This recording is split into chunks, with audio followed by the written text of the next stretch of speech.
Closing weeks of the campaign, we're here to talk about on This Week in Missouri Politics, and I want to jump right into the show. Bruce Franks, representative-elect from St. Louis City. Very glad to have you on This Week in Missouri Politics. Congratulations on your win. Thank you. Glad to be here. Tell me about the win. Give me the Cliff Notes version. Why did you run, and how did you win?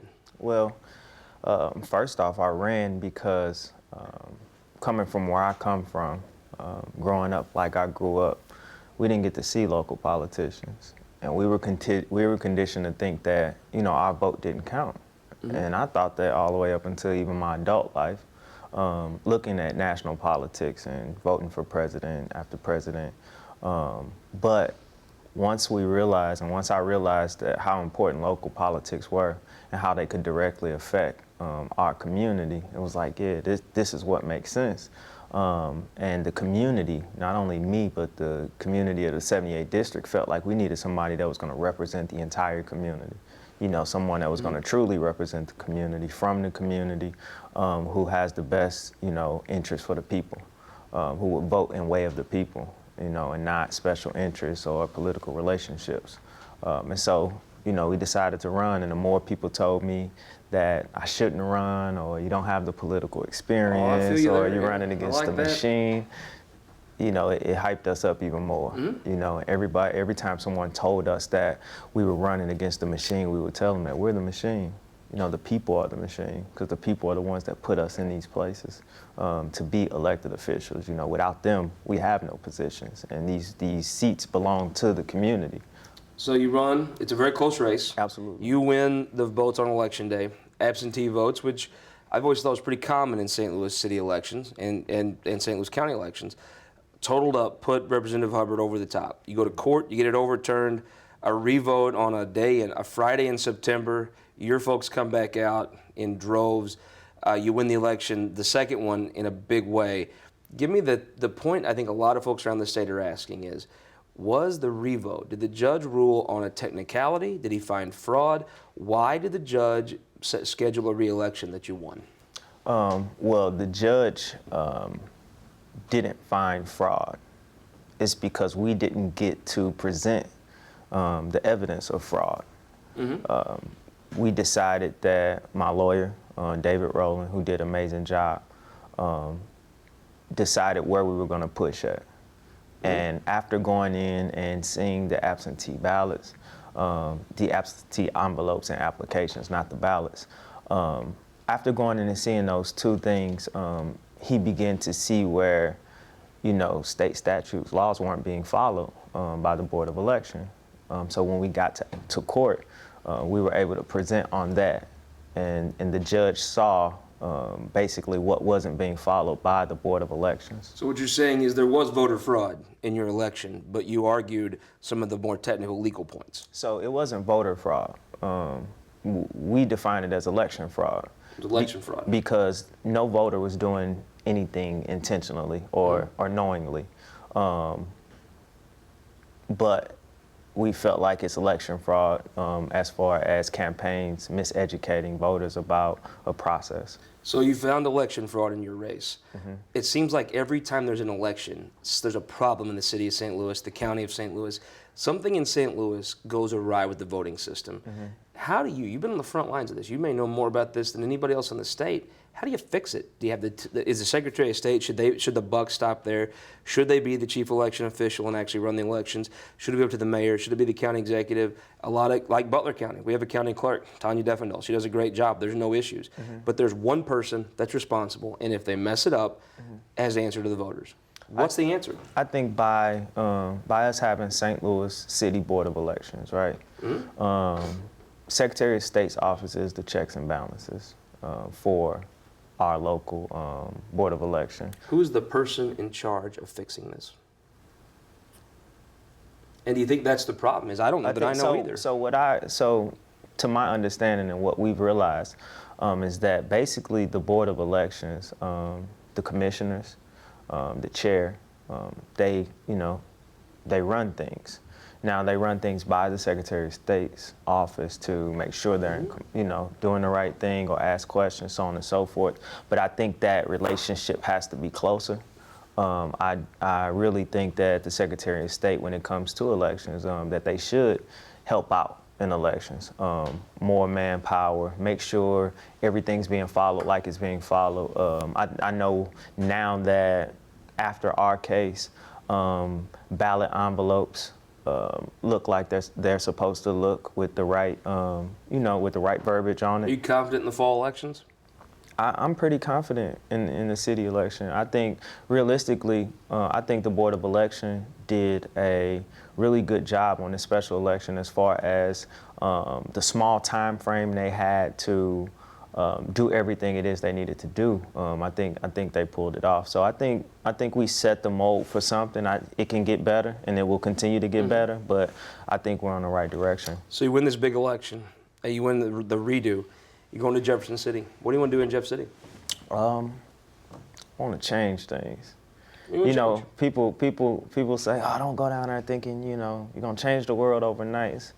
Why not hope? Why not be optimistic? What do you want to actually do, though? So what I want to do is, first off, I want to work across the board.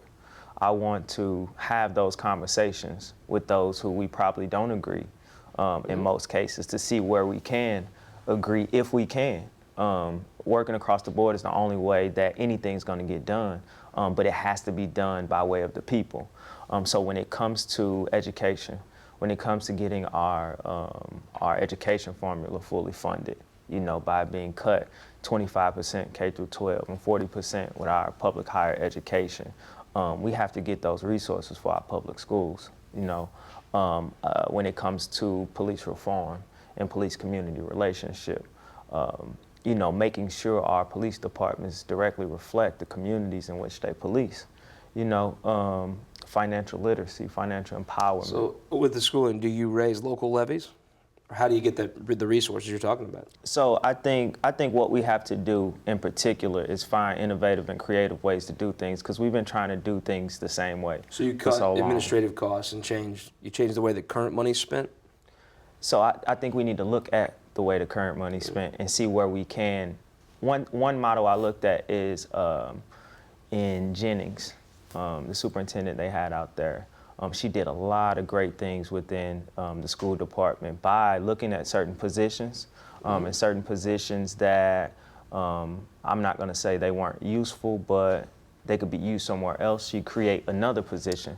Does the city of St. Louis need to pay higher property taxes to fund their schools better? I don't think so.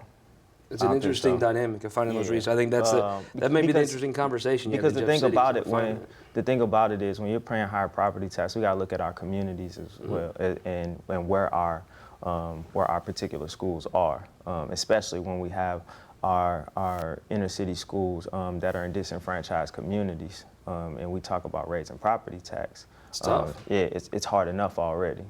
So it's not an easy fix, obviously, but combining minds from alternating sides and truly having that conversation about the things that might not affect us. Because when we're working across the board, there may be something, earlier I heard you guys were talking about a bill that included deer, right? I know nothing about deer, but I'm gonna have to vote on this bill. Yep. So I need to work across the board to figure out what's going on, why this is an issue, what are the issues, who does it affect, and how does it affect the people, and vote in the right way of the people. So when we have those issues that we don't really know much about or they don't really affect us, we have to work across the board to get a better idea of those issues. Voting may be an interesting issue because these problems don't exist in rural Missouri. You don't read about problems with elections in rural Missouri. It's not even really a Kansas City thing. It's a St. Louis thing. Currently, may be interesting to see your thoughts mixed with theirs. And I think one thing I think is interesting, you may find a lot of folks very willing to visit with you and have those conversations. But an interesting time. Thank you so much for joining us. Hope you'll be back as your career in the House progresses and whatever you do next. Hope you'll join us on This Week in Missouri Politics. Absolutely, anytime. Thanks for being here. I appreciate it. We'll be right back with our Opinion Maker panel. David Barkledge coming back on, as well as Crystal Brinkley. But I want to leave you with this week's Every Week We Do the Tracking Poll, this week's Missouri Governor's Poll.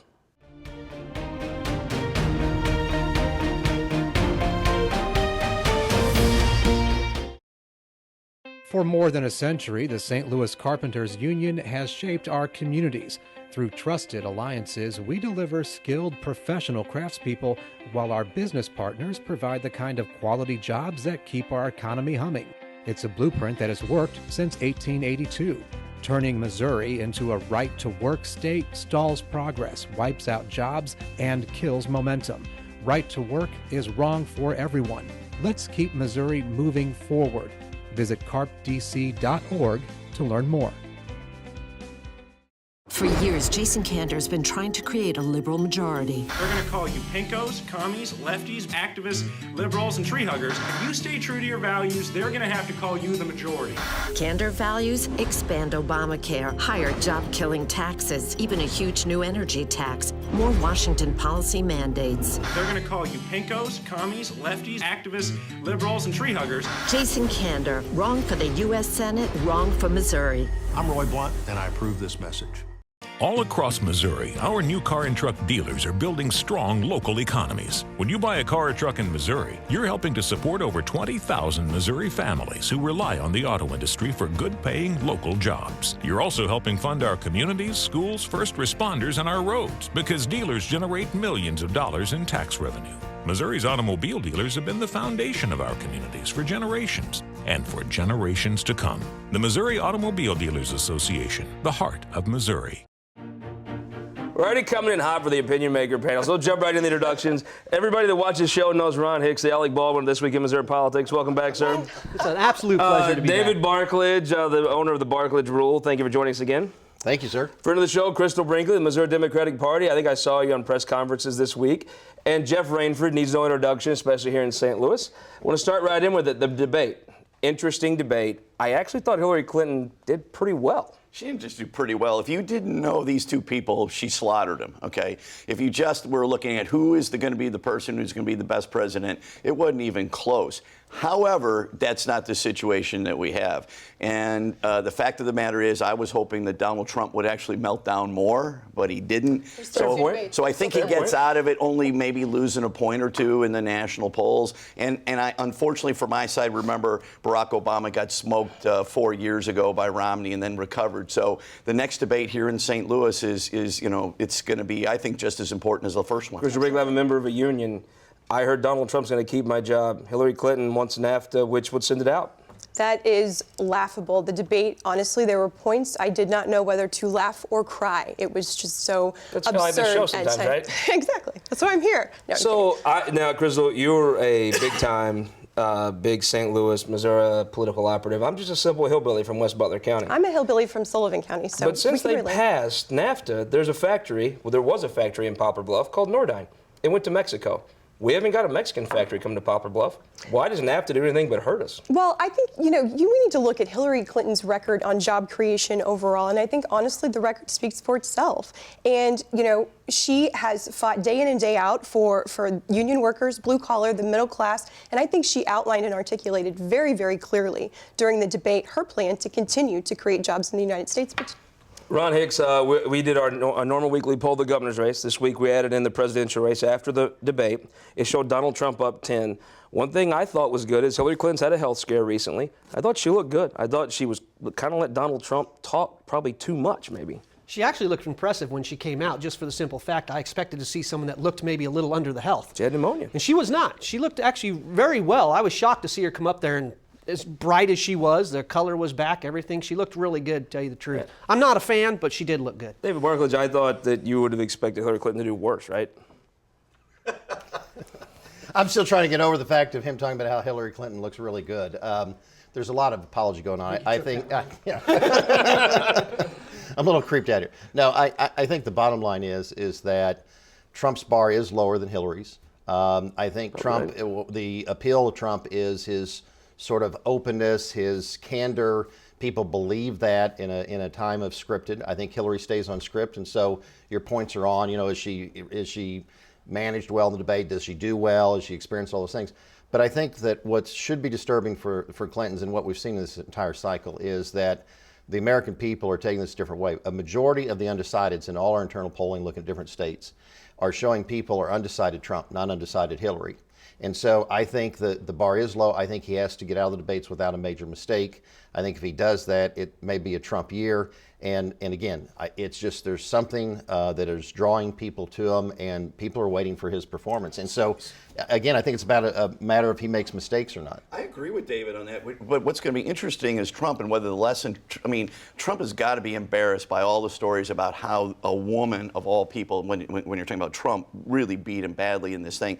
And the real interesting thing is going to be in St. Louis. Does Trump do what I would do if I were Trump, which is try to not blow it and try to look presidential, or does he double down on being Trump and let Trump be Trump? Can he be somebody and he's not? starts He seems like lying he's who he Hillary is. and starts all this, and those undecided voters with the low bar, he doesn't even go over that bar, and the race is over. The three things that struck me is that one, this is a three-part debate, and so everybody was complaining the things he didn't drop on the debate. Those are all still in his pocket to use. Two, Hillary doesn't do humor well, and when she snickers or laughs, I'm surprised he doesn't turn to her and sort of use the Ronald Reagan, there you go again. This Trump. is serious. It's not true. I know, but there's opportunities there for him. And last is that Hillary's the status quo, and I think we're starting to see the turn in the Jason Kander, Roy Blunt race, and that is that Kander is saying Blunt's unfit, and Blunt's saying Kander is more of the same. And I think when the day is over, the American people are looking for a change. And I think that's the problem for the Democratic Party right now,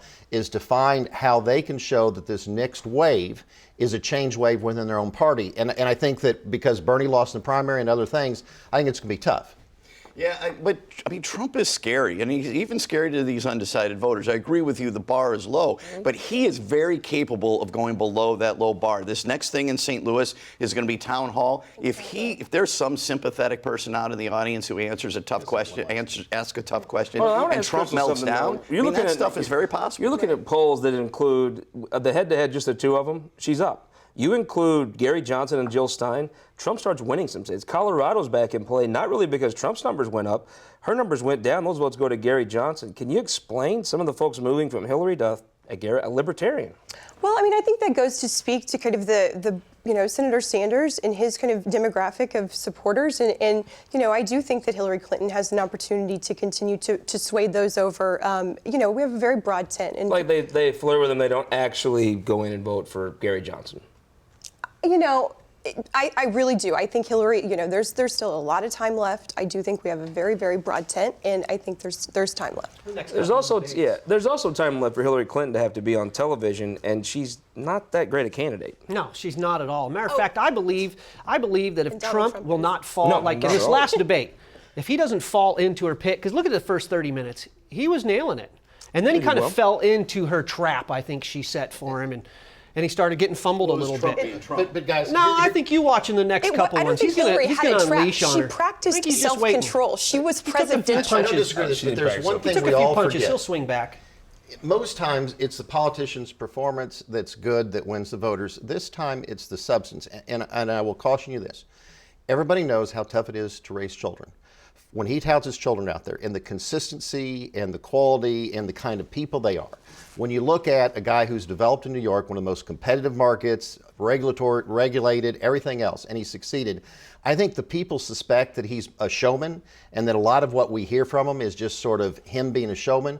But then I think they look past that and see someone of substance. And I'm not trying to sell him. I'm just saying my own view of him is the showman is annoying and it's unpredictable and everything else. But I think people suspect every time they see one of his kids, every time they look at his actual business record of success, they know this guy is a real guy who is probably used to putting on a show, complaining about how, and look, Jeff Rainford's one that knows, when a developer comes to the city of St. Louis, they're screwed, they're being ruined, you're cheating them until you give them everything that they want. That's sort of the personality they have. I do agree with you. I made the same point about his children. They are his strength, but at the end of the day, if we are in a standoff involving nuclear weapons, it's not going to be about his children. And I think what it comes down to for him is if people think that he will make the country and the world more dangerous, then I think he loses, and that's why I think, and that's a low bar. That's a low bar, which is why his temperament. The art of the deal. This is a guy, the art of the deal. He beats you until he gets down to the pin, but he gets the contract done, and that's where I think it comes back. That's the rhetoric before you walk in the room to negotiate. You said that Western world may be more dangerous, Donald Trump.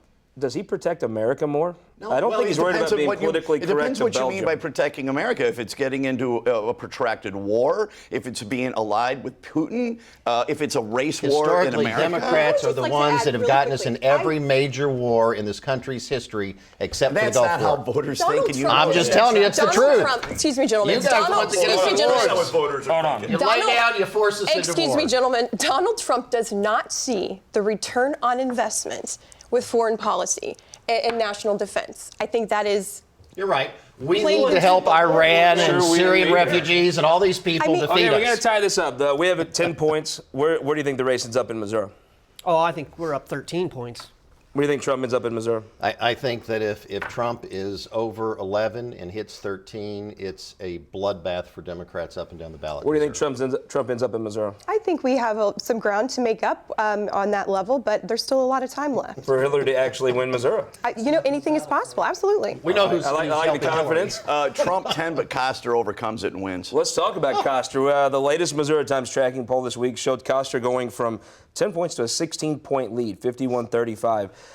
Jeff Rainford, I was surprised by the size of that margin, and but if you look on the airwaves, it's Eric Greitens answering attacks and Chris Coster making him. So first of all, I think that this is a different kind of race. Trump is not qualified to be president, but he clearly is in tune with the mood of the country. And Chris he's not changed. He's a career politician, but he's a very good one, and he's a likable guy, and he's running a flawless campaign. And I think that if campaigns didn't matter, guys like David would be broke, and campaigns do matter, and he's running a really good campaign. And I think he's going to win Missouri. Well, let me ask you, Ron Hicks. We haven't had you on since the primary. You have a conservative running for governor, and you have a Republican. Who are you supporting? Man, this is a real tough one. I look at the big picture on this. I know who Chris Coster is. I've talked with him. I've met him. I mean, this is more than just a political relationship. I mean, even before I got into office, this is a man that made himself well known to Missouri. Chris Coster kind of just not Chris Coster, but Eric Greitens kind of just stepped into the scene in the last year, and I didn't even know who he was beforehand. It's going to be a tough call here. Well, let me put it to you this way. Eric Greitens has called you corrupt, lazy, and an embarrassment. That's the problem I I actually think the have. Missouri General Assembly has done a lot of good things for the We state. have done You agree with me or Eric Greitens? I agree with you. I've been there 4 years in the House. And a lot has been accomplished. The state is moving forward. I don't think he should be come in and start pointing fingers and calling us names and things like that. I'm sorry. He turned me off right away. And in the beginning, I was listening to his campaign. I was receiving his emails. I even answered a phone call. But you know what? When Chris Coster sat my wife and I both down at a baseball game and discussed futures with myself and my wife, made a big difference. Future in of my the state, I household. think it's an interesting thing. Crystal Brinkley, when you really talk about, when you look at 51%, there's not 51% of state Democrats. He's actually pulling a lot of folks like Ron, right? That's exactly right. I grew up in Milan, Missouri, in Sullivan County, and Chris Coster is speaking to that demographic. And what he's done for the Democratic Party again is, I think he's given hope that there is a Democratic Party in rural Missouri.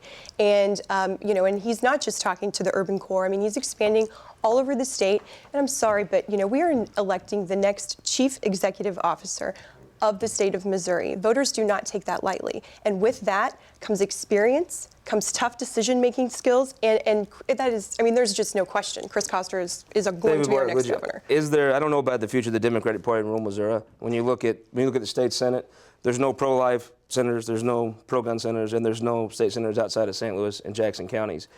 To me, it looks like there is a future for Farm Bureau in rural Missouri. There's a future for the NRA. Those groups are with Chris Coster. Yeah, I think a couple things. One, if Missouri voters took it seriously, they probably wouldn't have elected Jay Nixon to governor. But no, in all seriousness, I think the race is an absolute toss-up. Our polling is showing a couple things. One, Greitens is running about 300 points a week. Coster's running over 1,000, so it's going to move Coster up the deal. Yeah. When Greitens comes in strong, as and he will come in strong. And the other problem is Chris has a long public record to defend. There's a very narrow band to attack Greitens on. So from that standpoint, I really think, and the tailwind of Trump, that it's a very competitive race. And so I think you have to watch it. But I'll tell you this, you're right. The Democratic Party, strategically, the Republicans have put the Democratic Party into Kansas City and St. Louis. Even Boone County isn't as stable and as strong as it was. And the Democrats were making headway in Greene County. I think Claire McCaskill really developed that strategy and really started working. And that's sort of been peeled back. So I think what we're seeing is Missouri is going the way of Arkansas, Kentucky, Tennessee, West Virginia, and Oklahoma, which are border states. And Missouri, border state, third largest number of Civil War battles. And we're starting to go back to that core strongly in the rural areas. Obama has sort of pushed those last people in Sullivan County, in Little Dixie, in the Boot Hill over to the Republican deal. And I think they're there to stay. And what I'm saying, Chris Koster is getting those people back. I think it's got to be, when you look at the numbers, he's winning almost everywhere, even Joplin. You can't be up 16 points and not be winning by a lot. Jeff, you talked to a lot of folks in the city. Is a candidate that's got the NRA, cattlemen, soybean, Farm Bureau, is he risking any movement on the left of losing people? Well, remember when he stood up for farmers against the Humane Society, and Claire kind of talked about running for governor kind of to get his attention. Clearly there's some tension there, but let me tell you, I am the biggest, and I'll just say it, I'm the biggest anti-gun guy there is in this state, but I would rather have a pro-gun guy that is good on every other issue than a pro-gun guy who is crazy on every other issue. So, and at the end of the day, we have to face the reality of our state. David talked about it. I do not think it's irreversible. And Chris Koster, I remember talking to him 2 years ago. He said, I'm going to get the NRA and I'm going to get the Farm Bureau. And so he's done things like when he met with Ron and his wife, he's met with farmers and ranchers, and he's met with people who have guns. And that's why I think it matters. Candidates and campaigns, I hope, still matter. And it's not 100% about ideology and who is the best at yelling the loudest on television. Chris Wingley, you talk to Democrats every day. Do you worry that a candidate that conservative loses votes? And you've seen Eric Greitens. There's been the Humane Society folks have been at his events. Do you think Eric Greitens, he's a good communicator. He's got almost endless money. When he starts running the ads, they'll come big time. Can he go to the left and start plucking off folks from the left? Again, we have a very broad tent. The tent of the Missouri Democratic Party is incredibly large, and that's people from all the way to the left and some people from the right. And hey, we welcome that. She's darn good. I can just tell you that. No doubt. Yeah. Trump, though, he takes our state. I can see Greitens pulling ahead of this. Oh, I think this race, that may be where the race is this past week. Eric Greitens, when he comes, we saw this in June. He didn't run. When he started running ads, he came huge and heavy, and they were very good, and he won the primary. But what did He's going to bring his big stick. What was it, 7? 8 or 9, yeah. 8 or 9, and what did Nixon win by? I think it might be a little different there with an incumbent governor. This could be a little different dynamic. I think Eric Greitens can still win the race. Nixon was up about 6 points after the primary without one negative ad against him. Claire had $10 million spent, and her reelect was the same at that same time. We got 20 seconds left, Jeff Rainboard. Who wins this race, and by how much? The governor's race? Koster by 4. Who wins this race? Koster, 8. 8, look at that. Wow. Who wins this race, Ron Hicks? Well, depending on Trump and all, but I could see Koster doing it. And I'd say probably right around the 8 mark. Well, David Barkley, guru of the Missouri Republican Party. Who wins this race and by how much? Greitens, 2. 2. I'm not sure. I'm not with you there. Maybe flip a quarter. Yeah. Ron Hicks, David Barkley, George Wing, Jeff Rainboard, thanks for joining us. We will see you next time on This Week in Missouri Politics. I want to thank everyone that joined us, all 250 folks at Napoli this past week for our Season 3 launch party. Very grateful to all of our advertisers, dear friend Gentry Trotter for taking pictures, and everyone that watches. Thanks again. See you next week.